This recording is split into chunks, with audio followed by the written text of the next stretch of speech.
Alright, ladies and gentlemen, how you guys doing tonight? It's Thursday, October the 1st, 2020. Welcome to another metallic episode of Music of Destruction, bringing you guys the very best in metal-related content right here on YouTube. Hope you've been enjoying all the content so far. Welcome to Album Ranking Wednesdays. Yes, I know it's Friday or Thursday today, but if you missed anything this week, click the I in the upper right corner of the screen. Get caught up on all my latest videos. I would really appreciate it. If there's anything you want me to cover, drop it in the comment section. If I missed you, I'm really sorry. Just leave it in the comment section again, and I will gladly check it out and get to it. After all, I do want to provide value every time you guys click on one of my videos.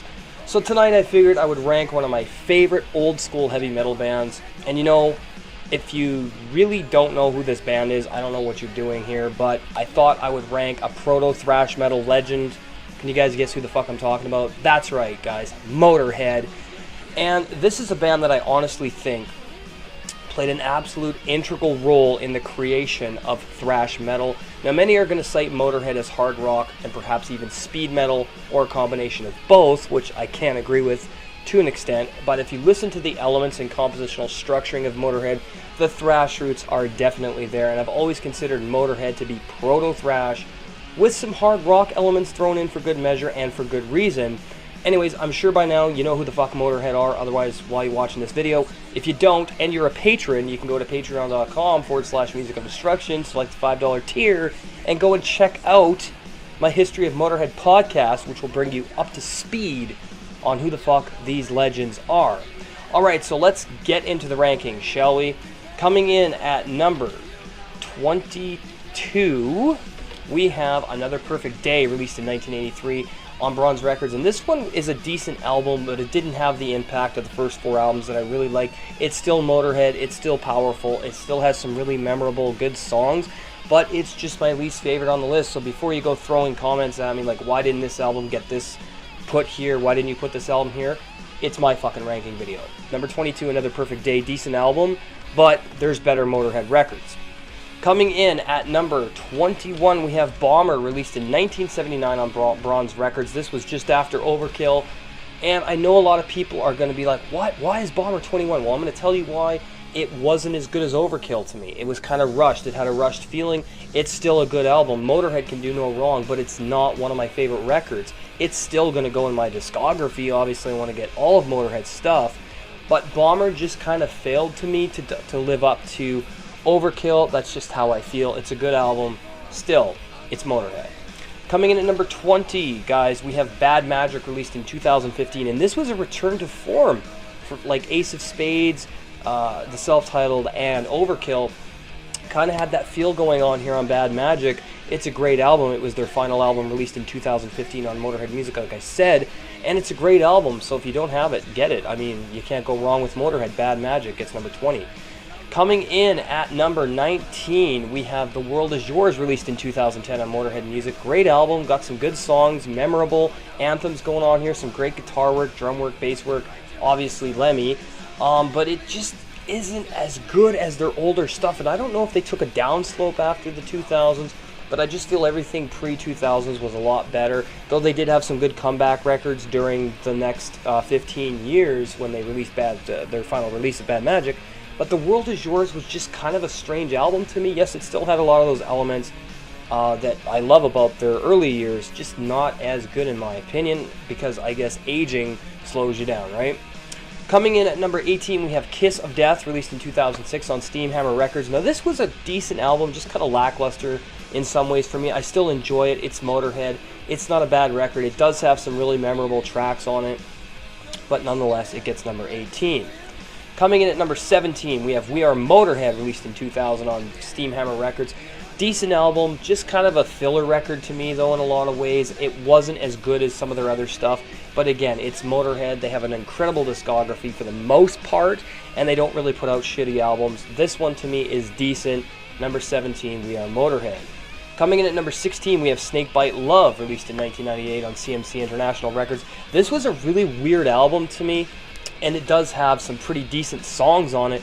It's just not as good as their earlier stuff, like I said, but 1998 was still a good year for Motorhead. This was still a decent album. It did have some pretty good memorable tracks on it, just not one of my favorites, but nonetheless, I'm going to get every record. It's Motorhead. Coming in at number 15, we have Bastards, released in 1993 on ZYX Records. Now, this one was quite decent. A return to form in a lot of ways. It had that trademark fucking bluesy, ballsy approach that Motorhead were always famous for, in my opinion. And yeah, Bastards is an incredible album. If you don't have it, what the fuck are you doing? Go get it. Coming in at number 14, March or Die, released in 1992 on Epic Records. This was a really great album as well. And this one to me is kind of overlooked in the metal community. I don't know why. I really think March or Die is a really fucking good album. It's got a lot of memorable songs. It's got a lot of great hooks and guitar riffs that really get under your skin and just fucking, you know, it's Motorhead, man. I mean, can they make a bad album? No. Coming in at number 13, 1916, released in 1991 on Epic Records. Now, this album is another one that I feel not enough Motorhead people were like, fuck yeah, 1916 is a great album. Well, it is. And if you just listen to it, you'll know what the fuck I'm talking about. It's a great album. 1916 gets number 13.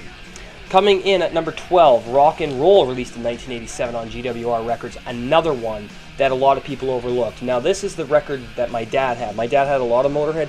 This was the one that he played the most, I remember growing up, and I was fucking hooked on this album from a very young age. It's absolutely fucking killer. Some of my most memorable childhood experiences were spent listening to Rock and Roll, and the title says it all. It's a great rock and roll album. Coming in at number 11, we have Overnight Sensation, released in 1996 on Steamhammer Records. Again, more of that return to form with that hard rock, with a bit of that bluesy elements thrown in for good measure. It's always good. It's always Motorhead. I mean, what the fuck more do I need to say? These albums don't really need to be reviewed 100 times by 100 million people, because Motorhead can't be touched, in my opinion. They're one of the greatest heavy metal bands. Overnight Sensation gets number 11. Coming in at number 10, we have Hammered, released in 2002 on Steamhammer Records. This is an album you get fucking drunk to. That's what these songs do. It just makes you want to party, get up, thrash, and fucking drink. And I love this album. I can remember getting pretty fucking wasted listening to this album. In fact, I would put this album on when I would drink with my buddies in the backyard, having bonfires and shit like that. Great fucking times. Great memories listening to Hammered. It's fucking killer. Coming in at number 9, Motorizer, released in 2008 on Steamhammer Records. Now, this was one of those albums from 2008 that Motorhead did that I really felt had that impact of their earlier fucking releases. It's a great record. Motorizer is killer. It's got that balls to the wall theory of their first 4 albums, and they really nailed it on this one with the emotion and the passion. I don't think maybe Lemmy wasn't drinking as much during this time, but he was a lot angrier on this record than other albums. It's fucking killer. Coming in at number 8, we have Sacrifice, released in 1995 on Steamhammer Records. Now, this one, to me, is one of Motorhead's angriest albums. This must have been a time when the band was going through a lot of turmoil and tumultuous situations. It is absolutely fucking incredible. Sacrifice is an amazing album. Gets number 8. Coming in at number 7, Iron Fist, released in 1982 on Bronze Records. Iron Fist was kind of the record for me. It's still really good, and I have to put it at number 7 because it's a fucking classic. I mean, it did a lot right, but it was kind of a weird departure from the band's earlier material, I should say. It's a decent album, just not one that I find myself coming back too much. Yes, it's a party record. You could put it on and fucking pump your fist and hang out with friends and headbang. It's a decent album. Coming in at number 6, Inferno, released in 2004. Now, this album is fucking pissed off. This album is angry, it's heavy, it's aggressive, and it's classic Motorhead in 2004. Like I said, they did have some gems after the 2000s. They were kind of just few and far between, but Inferno, if you haven't fucking heard this record, please listen to Inferno. It's one of my favorites. Coming in at number 5, the legendary Orgasmatron. This was the album that saw the rebirth of that classic Motorhead after they did the ballady type stuff on those other releases in the 80s. Orgasmatron put the pedal to the metal again and just fucking destroyed 1986. Of course, you had Creator, Metallica, and other bands putting out stuff in 86. Mayhem and fucking a bunch of other bands putting out music in 86, Bathory. But when it came to that classic heavy metal thrash proto shit, Orgasmatron is my go-to record for 1986 for that sound. Great album. Coming in at number 4, On Parole, released in 79 on United Artists Records. This was a really different album for 79 for me. It was a great record. I really enjoyed it a lot. On Parole kind of didn't get as many plays in my house as some of the other Motorhead albums that my dad had, but he did spin this one, and I have quite fond memories of this record as well. It's pretty fucking awesome. Number 4 on Pearl. Number 3, Ace of Spades, released in 1980. This was probably the album I listened to the most growing up. My dad was a massive Motorhead freak. He had almost every fucking album, but I remember him blasting Ace of Spades constantly. This is one of the greatest proto-thrash metal records of all fucking time. What more needs to be said? Coming in at number 2, we have the self-titled Motorhead album, released in 1977 on Chiswick Records. The album that fucking started it all for Motorhead. It's proto-thrash, it's speed metal, it's hard rock, it's raw, it's dirty, it's gritty. It's an amazing fucking album. I remember listening to this one a lot too growing up. And now, coming in at number 1, Overkill, released in 1979 on Bronze Records. It's Overkill. It's fucking the defining Motorhead record in my opinion. It overseers all of their other releases. It is an absolute fucking masterpiece. Now, Ace of Spades would have got number 2, but I had to put the self-titled in there because those top 3 records are fucking what define Motorhead in my opinion. Yes, they expanded on their sound. They did keep a lot of balls throughout the years on a lot of their records. But these 3 albums to me fucking define Motorhead with those original lineup members. It's fucking Overkill, released in 79 on Bronze Records. The album to beat from 1979 in my opinion. It is absolutely a fucking masterpiece. So guys, there you have it. Another album ranking in the books with Motorhead. I had to do it. You knew it was coming. I wanted to do it for you guys. It's finally out. And hey, if you're new, make sure you subscribe. Turn on the bell so you don't miss anything when I post new videos. Follow me on Twitter and Instagram at Music of Destruction. Join the Facebook group, facebook.com/groups, Music of Destruction. You're going to be able to come and hang out with some cool people. Post whatever you want if it's metal related. I don't give a fuck. It's a group for all of us to hang out and chat in. The Seed episode 26, The History of Death Metal Part 2, up on Patreon. I mentioned Patreon earlier. Go over to patreon.com/Music of Destruction. Get the $5 tier. Get access to these podcasts. I do a great job with these. I put a lot of fucking work into them. That's why some of them take longer than others. Right now, The History of Death Metal Part 2 is up. Part 3 is going to be up on October the 7th in 6 days. I am really going to work hard on that one, putting that one together. Hope you enjoy it. For just $1 a month, you'll get access to shoutouts on my channel. If you have a YouTube channel or you want me to review something, throw me $1 a month. It's going to go to better production things like better lights. I'm going to get some softbox lighting.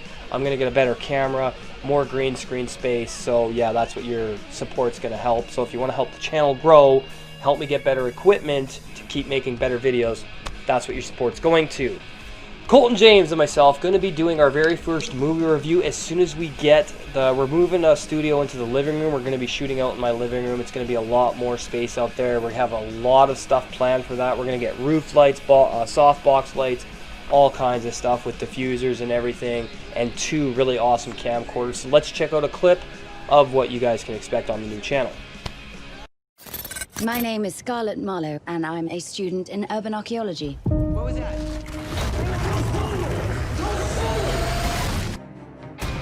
You best back off. I'm getting a little pissed here. Hell, it's about time.